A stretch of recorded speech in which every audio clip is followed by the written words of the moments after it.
Le conseil d'administration et le personnel de la Fédération départementale des chasseurs des Deux-Sèvres sont honorés de vous présenter le rapport d'activité de la saison cynégétique 2021-2022.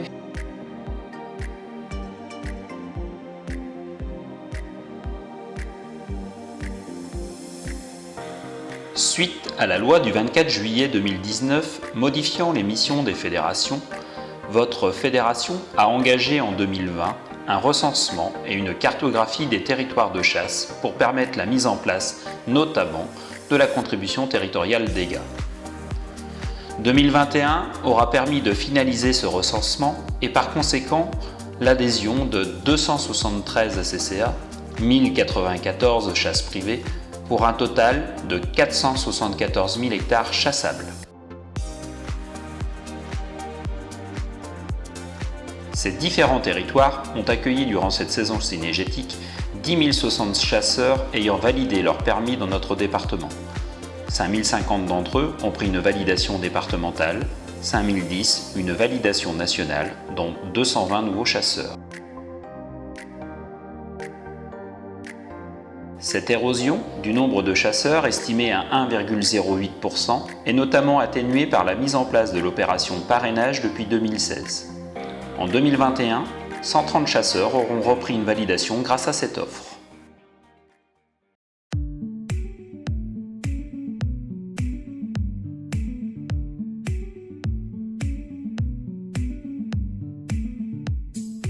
Chasser est une activité qui doit sans cesse s'adapter à l'évolution de la société. Cette adaptation passe aussi par la formation. La Fédération des chasseurs des Deux-Sèvres assure de nombreuses formations, qui est l'une des actions fondamentales du personnel technique. Un catalogue de formations est d'ailleurs édité tous les ans pour permettre à chaque adhérent de participer gratuitement à l'une d'entre elles et de développer ses connaissances réglementaires et techniques. En 2021, 9 thématiques ont été réalisées, ce qui a permis à 800 chasseurs deux-sévriens de se former, par exemple au rôle de responsable de battu, à la pratique du tir de sélection ou encore de la chasse à l'arc.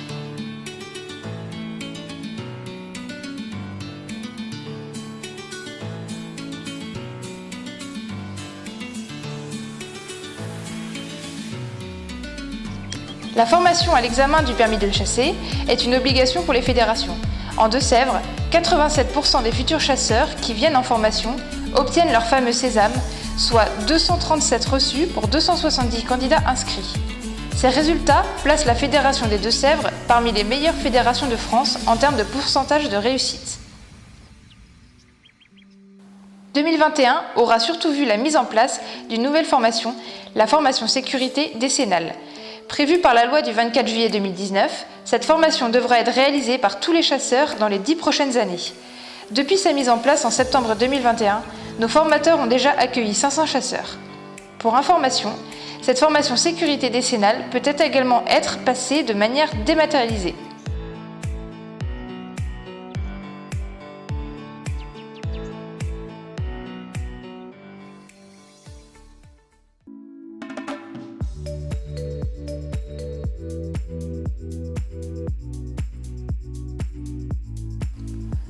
Si former les chasseurs est une action fondamentale, faire découvrir la biodiversité ordinaire et les actions menées par le monde de la chasse est primordial pour que demain, la chasse soit reconnue à sa juste valeur.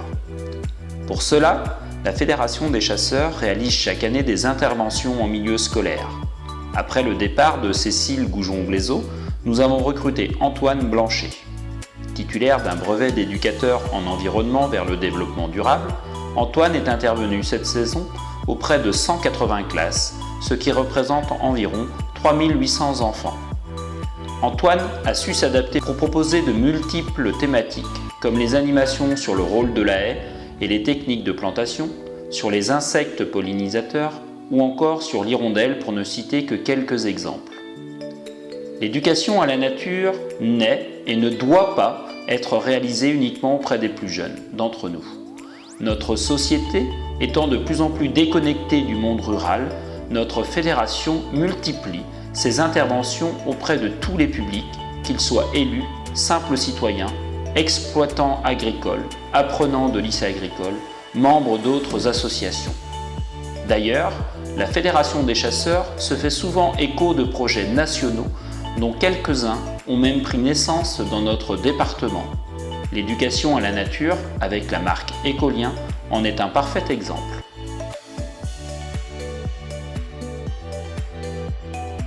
Avec ses désormais traditionnelles animations en faveur du grand public, comme la Nuit du Lièvre ou encore ses soirées découvertes de la Bécasse, la Fédération a poursuivi son programme Ecosantia, chemins ruraux au cœur de biodiversité.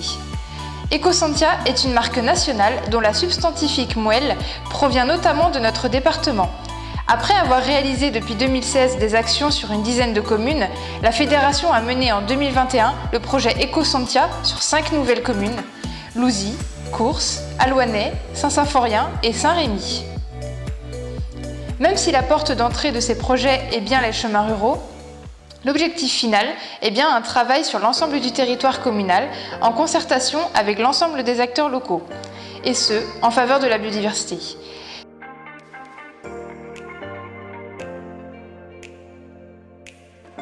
Ces projets Ecosantia se traduisent notamment par la mise en place d'aménagements divers comme les plantations de haies, l'implantation de bandes mellifères, la gestion différenciée des bords de chemin, le tout saupoudré d'éducation à la nature et d'une communication adaptée, et ce, en faveur de la biodiversité et par conséquent de notre petit gibier.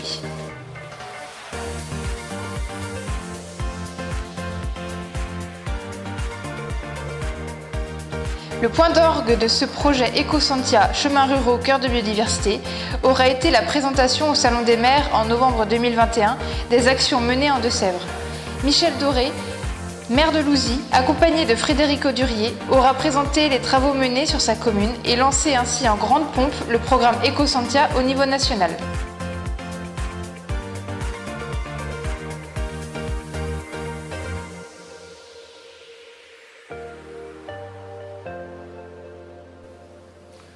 Pour notre département, Ecosantia en 2021, c'est la participation de plus de 100 bénévoles lors des inventaires représentant 7600 heures de bénévolat, 3000 heures d'accompagnement par le service technique, 210 km de chemins inventoriés, 6700 arbres plantés, 192 hectares de couverts faunistiques implantés, 55 animations scolaires et grand public. Le projet Ecosantia, chemins ruraux au cœur de biodiversité, est un réel projet de territoire au service des citoyens et de la biodiversité dans lequel le monde de la chasse doit continuer de s'inscrire.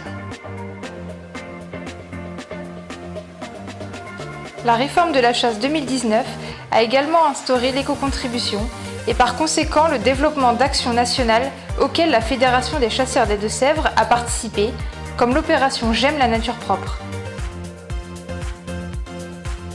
En mars 2022, 3 communes se sont inscrites dans cette démarche. Il s'agit de Louzy, Cours et Coulonges-Thouarcet. Au total, ce sont 150 bénévoles qui ont arpenté les chemins à la recherche de déchets. 9 mètres cubes ont pu ainsi être récoltés et triés afin d'être envoyés en déchetterie.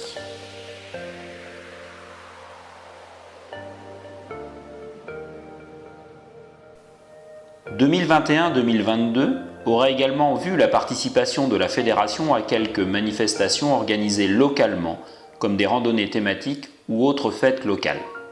Cependant, le moment fort de cette dernière saison aura été la mise en place des premières éco-randos.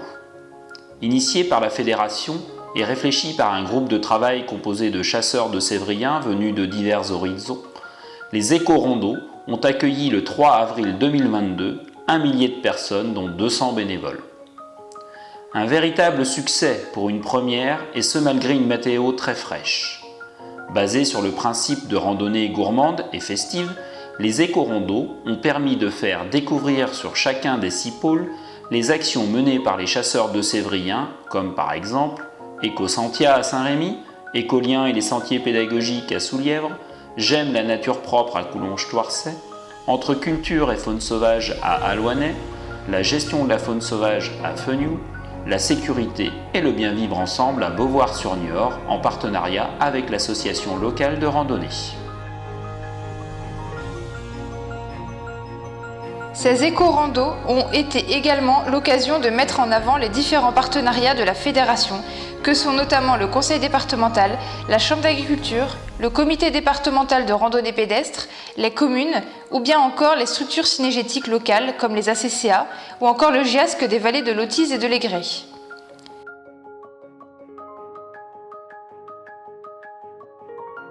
Si les éco-randos 2022 ont été un franc succès, celles de 2023 seront, sans s'y tromper, un tremplin dans notre souhait de communiquer sur les actions du monde de la chasse et de ses partenaires, actions trop souvent méconnues et pourtant si indispensables.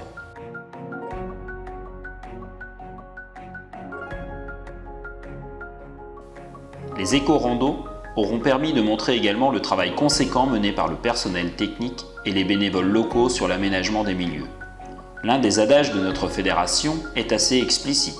Pas de diversité animale sans diversité végétale.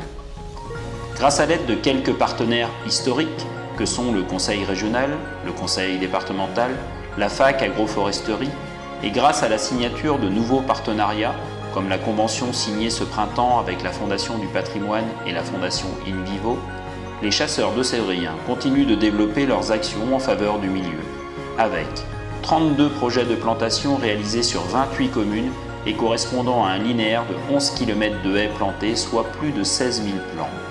L'implantation de 250 hectares de cultures faunistiques, le maintien de 500 hectares de chaumes de céréales ou encore l'implantation de 200 hectares de cultures hivernales.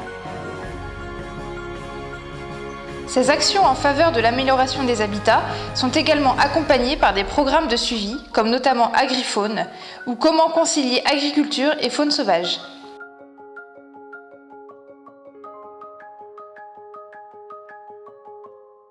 La saison 2021-2022 aura vu la fin d'un programme régional sur le suivi des bords de champs, sur l'impact du machinisme agricole ou encore sur des tests de mélange d'intercultures alliant agronomie et faune sauvage.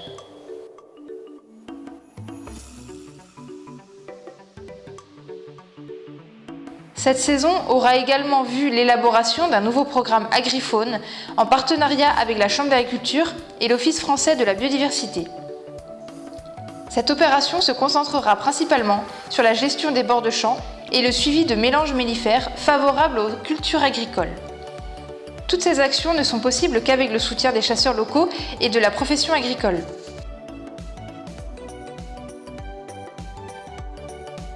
Dans les prochains jours, une nouvelle étude va débuter et concerne l'impact des haies sur l'agriculture, et ce, grâce au financement apporté par la Fondation du patrimoine et le mécénat d'In Vivo. Ces différents partenariats viennent compléter l'éco-contribution, fruit de la réforme de la chasse. Pour rappel, l'éco-contribution est une manne financière pour les fédérations dont les fonds proviennent des validations du permis de chasser. Pour chaque validation prise en France, 5 € sont versés par la Fédération nationale des chasseurs et 10 € par l'État pour financer des projets en faveur de la biodiversité, de la faune sauvage et de ses habitats. En 2021-2022, l'éco-contribution a permis à la Fédération des chasseurs des Deux-Sèvres de financer partiellement 4 grands programmes. Ecosentia, la sauvegarde de la perdrix grise et de l'outarde canepetière dans la plaine niortaise, les plantations de haies et l'implantation de cultures faunistiques dans le cadre d'une enveloppe régionale appelée Biodivena, et l'opération J'aime la nature propre.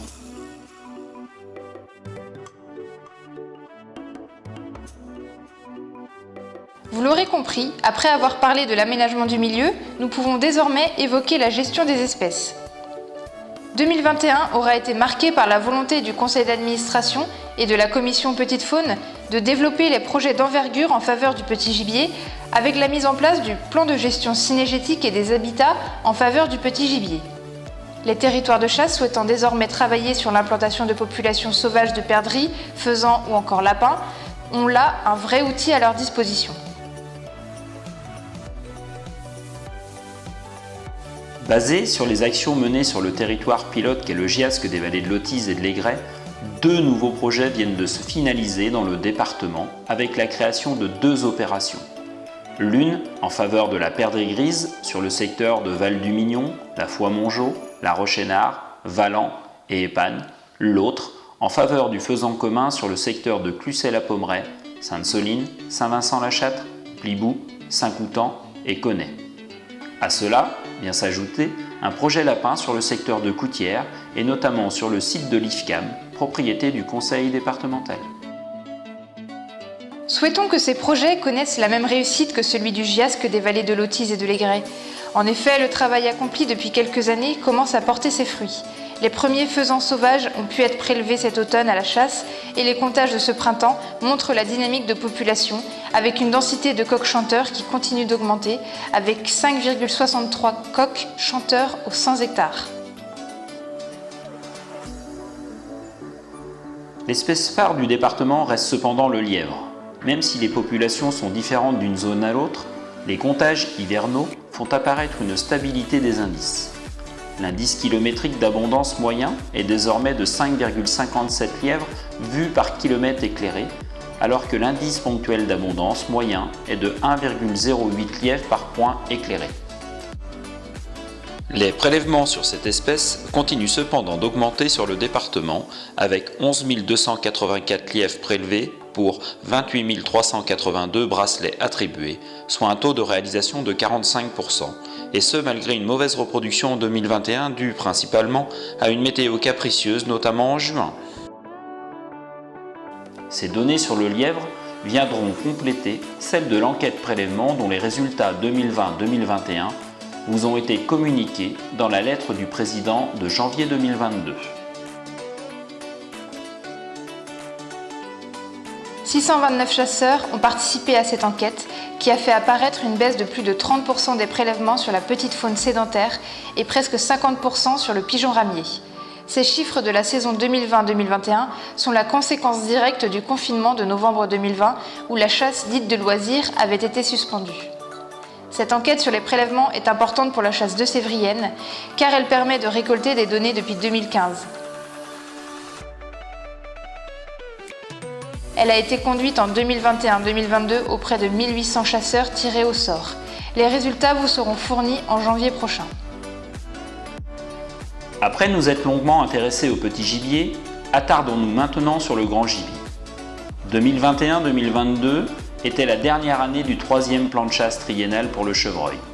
Avec 12 776 attributions sur 3 ans, les territoires deux-sévriens ont prélevé 11 886 chevreuils entre juillet 2019 et le 28 février 2022, soit un taux de réalisation de 93%, conforme au précédent plan de chasse triennaux. Une nouvelle période de 3 ans va débuter en 2022. Vous avez participé récemment aux réunions de propositions qui seront validées prochainement par le président de la fédération. En effet, depuis la réforme de la chasse de 2019, la mission plan de chasse est une nouvelle mission des fédérations, au même titre que la gestion des ACCA. L'autre espèce de grand gibier soumise à plan de chasse est le cerf.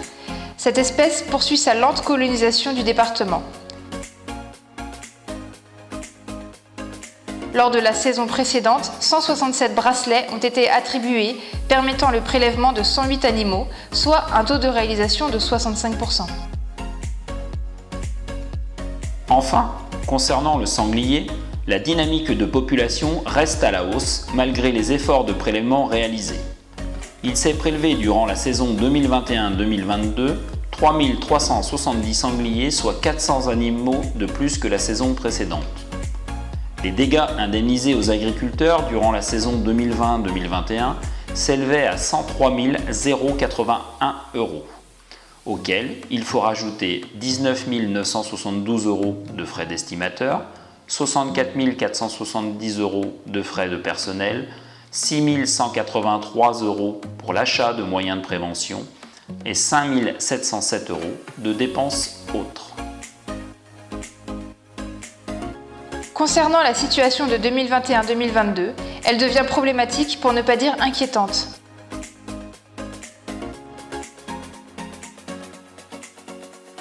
Comme vous avez pu le constater, les prélèvements ont augmenté et par conséquent les populations également. Le nombre de dossiers demandés est également à la hausse et la flambée du prix des denrées que nous connaissons actuellement, suite notamment à la crise en Ukraine, nous laisse présager à des indemnisations records dans les mois et les années à venir. En matière d'estimateur de dégâts, l'équipe a évolué avec le remplacement de Louis-Marie Paquier par Laurent Brisson. Après 20 ans à sillonner le nord du département, M. Pasquier a souhaité prendre du recul. Un grand merci à lui pour ce travail et bienvenue à M. Brisson.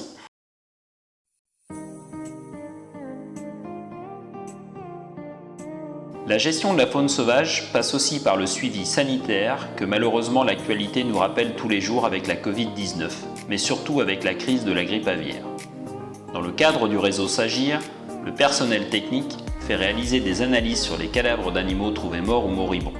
En 2021, 29 individus ont été autopsiés, dont le lièvre reste l'espèce la plus suivie. Ce rôle de sentinelle et de veille sanitaire est un rôle important du monde de la chasse.